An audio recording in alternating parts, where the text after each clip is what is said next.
The studio by Florence Filminor. Hello. Hi, Claire. Florence, so what have you got to start off with them? Well, Sandy is grabbing a lot of attention across the board in the world today, and especially in the US press. It's on a lot of front pages. It's on the front page, for instance, of the Wall Street Journal. Asia, it says the storm puts much of the U.S. to a standstill, and there you see a photo of Manhattan that's taken from a Sinatra Park, so that's on the other side of the Hudson River in New Jersey. It's also on the front page of The Guardian today. There's a photo, an eerie photo of a tugboat in front of the Statue of Liberty there, and it says, "At nature's liberty," so at the mercy of nature, I guess you could say. A lot of newspapers also are having live streaming on their websites. For instance, the New York Times has live coverage, so you can pretty much follow the storm live. They have a very impressive photo gallery. For instance, there you see a photo of a man hanging onto a fence just trying to make his way across Manhattan. The Washington Post also has a series of very impressive photos. It says that Sandy has swamped New York, and there you see a photo of water that's flooding the Ground Zero construction site. There's also an impressive photo on their website of a parking garage that's completely flooded. There you see the cars. They're completely submerged in water. Now, on top of traditional media, a lot of social websites such as Facebook and Twitter are also really flooded, I guess you could say, with Sandy's coverage. Popular hashtags on Twitter, for instance, are Sandy or Frankenstorm, as it's been dubbed by the U.S. media. Now, according to the New York Times, 10 photos a second are being uploaded onto the website Instagram, and there you see, for instance, a photo of a carousel in Brooklyn that's still lit up, but among flood waters. And there's also, on top of all the coverage that's coming out of New York City, there's obviously been a lot of damage in other parts of the United States, a lot of damage in New Jersey, for instance, especially in Atlantic City. The Huffington Post says that pretty much the whole city is underwater. They've got a lot of photos of that, and they say that the city's famous steel pier part of it has been washed away. Now that actually is a photo of what's going on in New York City. That is Atlantic City there. And we're going to stay or go back to New York City because there's one story that's really grabbing a lot of attention online, and that's the evacuation of more than 200 patients from a hospital. That's right. This is one story that has gained a lot of interest on Twitter, for instance. Now, 200 patients were evacuated when the power went out because basically the backup generator also went down, so these patients had to be evacuated. Here's, for instance, someone on Twitter saying that her prayers go out to the NYU hospital patients and nurses. Nurses were carrying babies down 9 flights of stairs in the dark, so that's getting a lot of attention. A lot of photos also on the New York Times website, for instance, that we see people being evacuated in ambulances. Now, another story coming out of New York City that's getting a lot of attention is this facade of a building that was blown off in the Chelsea district. I found a video on YouTube where you can actually see it when it happens. Just there it is. You see that debris you see there is the facade of the building that's just being blown off by strong winds. It is incredible. So we're seeing some amazing footage, some incredible photos, but there are some fake photos out there as well. That's right, there are some fake photos, and in fact there were a lot of fake photos before the storm even hit. It seemed like people wanted to amp up the apocalyptic nature of the storm. For instance, there's a photo on, a lot of these are on Instagram, there's a photo of menacing clouds over Manhattan that really make you think that, you know, that is the storm, but you have to be careful. It's just a Photoshop version. There you see it.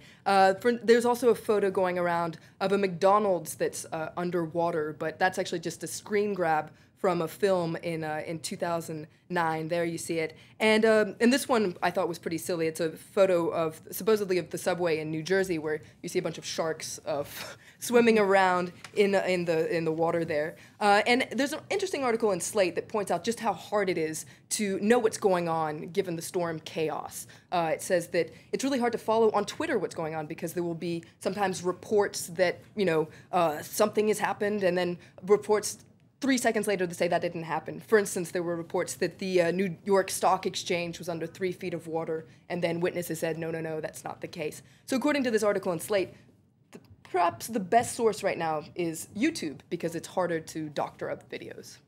Okay, now, of course, all of this is happening just a week before Election Day. Barack Obama and Mitt Romney both cancelling appearances. What's the press saying about that? Well, let's take a look at The Independent. There's a cartoon that I think sums up the situation, at least for Barack Obama. He's nailed himself to the White House, and he's saying, I'm not worried about Hurricane Sandy, but it seems like Mitt Romney is what he's really worried about. Question is, with such a tight race and 1 week to go, what could the impact actually be? All right, we'll have to wait and see. Thank you very much, Florence Vimino, for that. You're watching live from Paris. Let's get some other news now. In Italy, Rosario Crocetta of the Democratic Party is set to become governor of Sicily. The last one was accused of mafia links. The partial result of Sunday's vote, seen as a test ahead of next year's general election, deals a major blow to Silvio Berlusconi's People of Freedom Party. With about 75% of votes counted, its candidate is in second place. Crocetta, who's campaigned against organised crime, has described the result as historic. To Egypt now, where there's been a call for protest in Cairo on Friday. The country's Salafists want to see Sharia enforced in the Muslim-majority country. Austin Mackel joining me now from Cairo. Hello, Austin. Now, it's unclear just how big the protest will be and who will be involved, but it comes as the constitution is drafted and liberals accuse Islamists of seeking to Islamize it.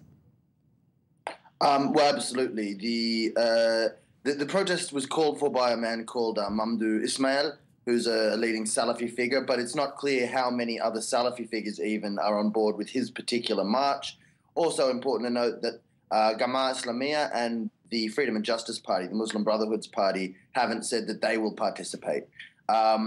What the protest is calling for is a more extreme or a stronger wording in the Constitution regarding Sharia law. The current draft, or what the drafts that have been circulated, no one knows really what the document looks like, have said things like that they've stuck to what the old Egyptian constitution used to say, which that the law will be grounded in the principles of Sharia. And one thing that the Salafists want to get rid of is that word principles. They want it to be explicitly a Sharia law constitution.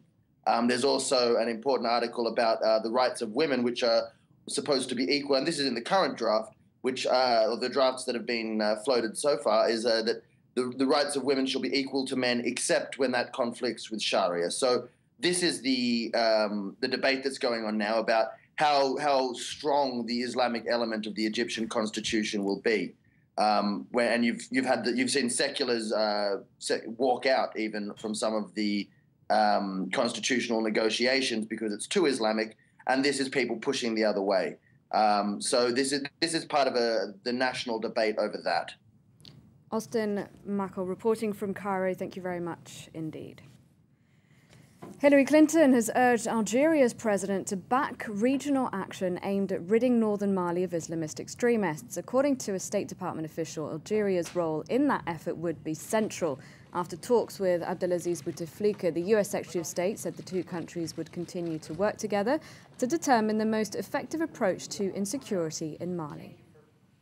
I very much appreciated the president's analysis based on his long experience as to the many complicated factors that have to be addressed to deal with the internal insecurity in Mali and the terrorist and drug trafficking threat that is posed to the region and beyond.